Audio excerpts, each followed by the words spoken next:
وناسي بني مالك والعشائر اللي تزورني للديوان. أنا ورثت مكان بالديوان من والدي الله يرحمه. الله يرحمه.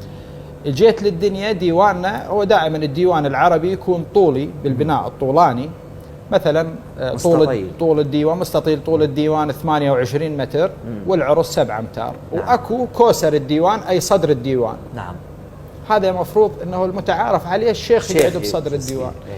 أنا اجيت للدنيا من أنا طفل لقيت أبوي يقعد طرف الديوان منه للباب، وعمامي اللي تسير عليه يوميا الصبح. احنا عندنا ديوان دوري، يعني ناسنا يوميا يجون للشيخ يقعدون يمه كبار السن يسولفون يتسامرون، إذا أكو مشكلة يناقشوها. نعم. إذا أكو أحداث إن كانت سياسية واجتماعية وبالمنطقة، يعني الديوان عامر يوميا ويشربون قهوة ويتوكلون على الله الضحى، والبعض منهم يبقى للغداء.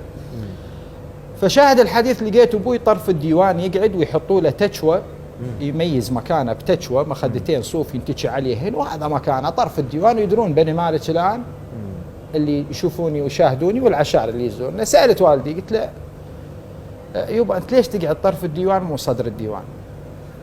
بينما أنا سامعك تقول لنا صدر المجالس وإن دلة، يعني صدر المجالس إنه وإن دلة تنصب وتفول.